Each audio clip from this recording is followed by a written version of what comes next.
All right.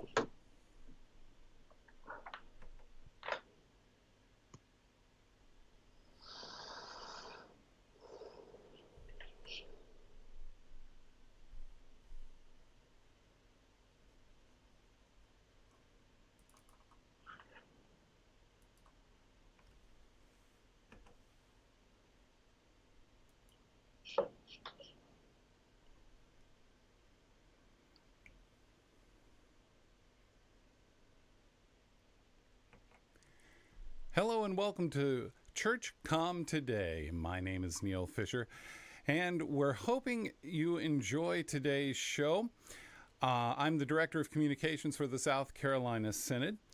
Joining me is Carrie Graves, the Canon for Communications for the Upper South Carolina Synod Episcopal Diocese. How are you doing today, Carrie? Doing well, Neil. Glad to be here. And our guest today is Pastor Keith Anderson. Pastor Keith Anderson is a pastor at Upper Dublin Lutheran Church near Philadelphia, author of The Digital Cathedral, Networked Ministry in a Wireless World, and the co-author with Elizabeth Fisher of Click to Save, the Dim Ministry Bible, spoken on the topics of electronics ministry and over, and including Day One radio program and e-formation at the Virginia Theological Seminary. Welcome to our show, Keith. Thanks. It's great to be here. Let's go ahead and get to some questions here. Okay. First, what does digital ministry mean to you? I guess I would say it means a couple things to me. First of all is using digital tools in Muslim, reaching out beyond the congregation, or incorporating it into what I do for faith formation or preaching. So integrating it to kind of my everyday kind of traditional ministry roles. But then also there's a part of it for me, the kind of deeper part, the more deeper learning part has been about using the kind of networked relational way that people connect in social media and applying that to my ministry. And in some ways that's really about coming back to what's the best in ministry. I mean, I was taught ministry is all about relationships and building community and forming faith. And now we have all these new tools that, we're able to use to do that, which is a huge benefit if you can find some creative and interesting ways and take the time to do it. Well, Keith, it's very exciting that you use all of these tools in your ministry and that you have taken this on. How, for congregations, how does being a digitally enabled congregation make a difference in faith formation? I think technology is just the common language today. It's how people connect. It's how they relate. It's how they keep up with friends, the things that are into them. It's where they get their news. And so I think at least trying to do some things is a gesture to say, no, this is how you live your life. You want to get that information from how you want to get, and we're trying to connect with you in that way. So I think it's a benefit in terms of how we relate to our people. Specifically for faith formation, there's a benefit because, we're in tech and content time. So like Netflix and podcasting, there's all this content to people. And so how can we have that on our own, whether it's curating great content on the web and making it available with confirmation class, adult forum, creating some of our own content that we can share with others so that they can take it on the go, even when they can't be church. That's great. Have you hit any bumps in the road with implementing these digital ministries in your work as a pastor? Oh, yeah. Yeah, no, it's a lot of trial and error. From the very beginning, I've had things that were surprisingly succeeded, and I had things that I thought were going to be good that just didn't work out. And I think that's part of the digital ministry is where we go because it's new for all of us, and you have to be willing to try. You have to be willing to put things out there. And then see what the reaction could be. Oftentimes you're pleasantly surprised and something doesn't work. It often doesn't take any, to put something on. So it's not that you lose a lot and then you can continue to refine. I think at this point over the years in doing that more and more and more, I just better sense for what's going to work. So the failures are fewer. And I also, I think, go a little more incremental, build more slowly as opposed to trying to jump in all and then be disappointed when it doesn't go as I thought it would. Encouraged no matter what, huh? Ali, yeah.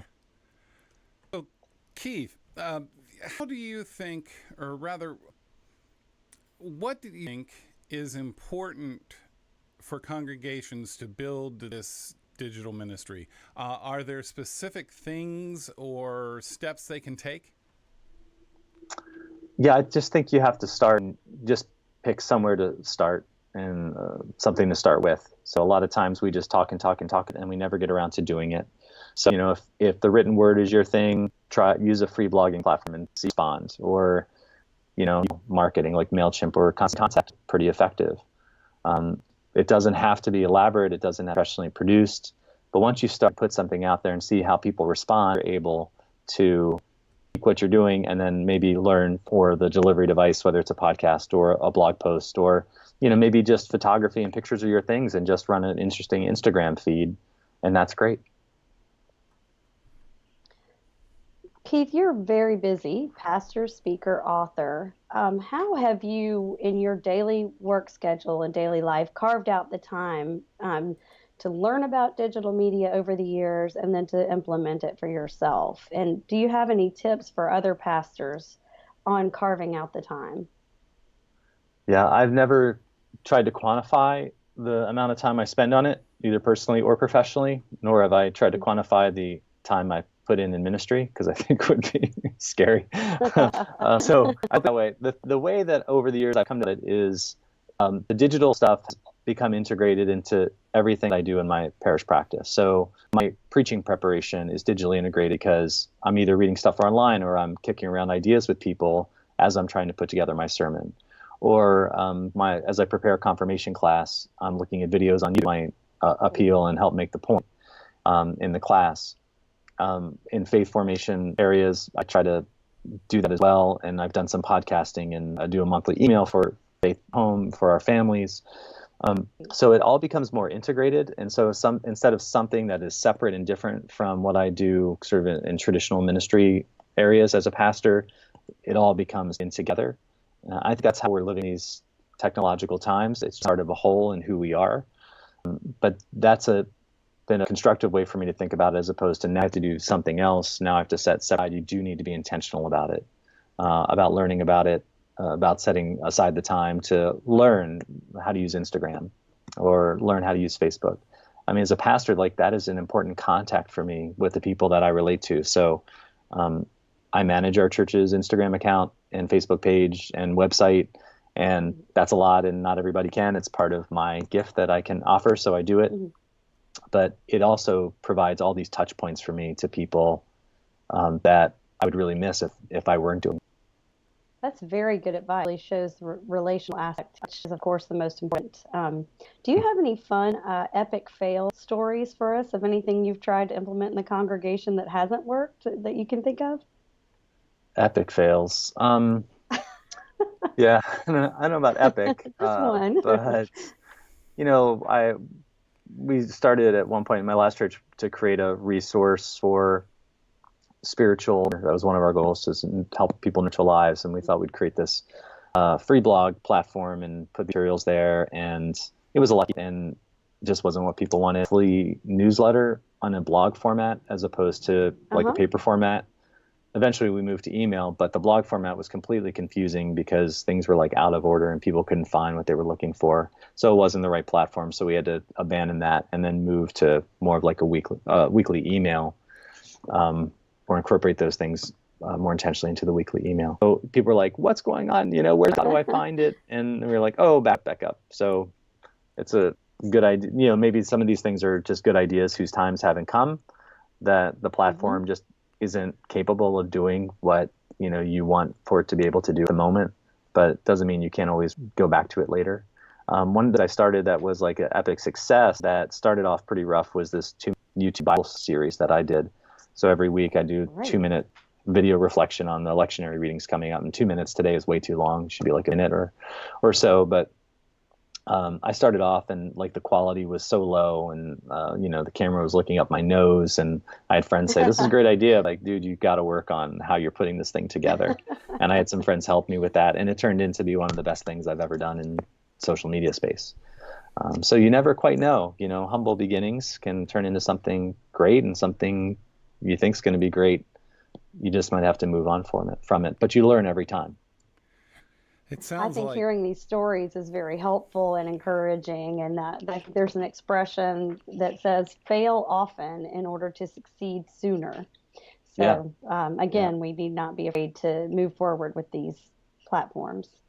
yeah, and fail fast, right? Fail fast. Is kind of one of the themes in Silicon Valley. It's just fail fast and then keep going, keep Get going. Google. Or Facebook's early motto was move fast and break things. That the being able Google. to just Google do things is and ship things and try and then fix it as you go and improve it as you go is kind of a good ethic for digital space. yeah. Very encouraging. That was one of Google's 10 things Google found to be true. Fail fast and iterate. Hmm. You Yeah. know. Yeah, well, that So should be ministry too. I think sometimes we're just too afraid, both in digital spaces and in traditional ministry spaces, with all the shifts that are Yes. happening in the church and the religious landscape now. People are afraid to try different things, and that is really not good, especially in this. You have to try stuff and iterate, try stuff and iterate, and just see what works and stick with it. that was the basis of my last question going to be, what do you say to the folks who are like, oh, Facebook's not for me, or, you know, do we really need to do all this electronic stuff? I, Mm. just wondering. Yeah. Well, my pastor response would be, well, everybody's in a different place, and you can do different things, and you don't have to be the one in your congregation that does it. If you have people who are part of your congregation who are gifted for this, you can certainly lean on them and ask them to help take the lead on it. But really, the reason I do any and all of this is because I'm a pastor, and my job is to share the gospel with people in as many ways as I possibly can. Like, that's why I'm here, and that's what I'm here to do. And technology gives me the ability to share the gospel with more people than I could have possibly done sitting in my office here, and also nurture the faith of the people in my congregation.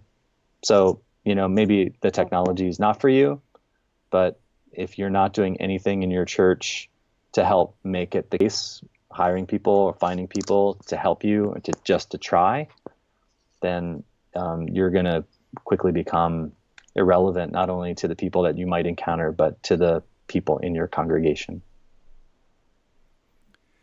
Keith, I know you've done some amazing work over the years with your books and with your speaking engagements. What would be the best way for people to find out more about your ministry and your books? I guess I would say just go to my website, pastorkeithanderson.net, and I have information about my books, and I have my blog with some of the stuff I've done, specifically lately in confirmation class. I post some of the materials that I've used for confirmation classes so people could reuse it if they want. And then I have links to all the articles I've written for other websites as well. So you can find all that on my website. Great. It has been a great pleasure speaking with you today, Keith. We really appreciate you coming on the show. Carrie, any final thoughts? Just want to say thanks for the great advice and encouragement. Just to reiterate that I know we get cold feet and people are in different places, but your point of saying that it has to be done anyway because you're missing an audience if you don't is, I think, a critical one, and I appreciate it. All right. Well, as we wrap up today, let me tell you that we always look forward to hearing from you. Our website is churchcommtoday, COMM in the middle of that, .com. And we have, obviously, Twitter at churchcommtoday, Facebook at, facebook.com, churchcommtoday, and on Periscope, which then leads into our Twitter account at churchcommtoday as well. Next week, we will have the reschedule of Speaker Justin Dean, coming when unexpected things happen. Thank you for joining us, and have a great day.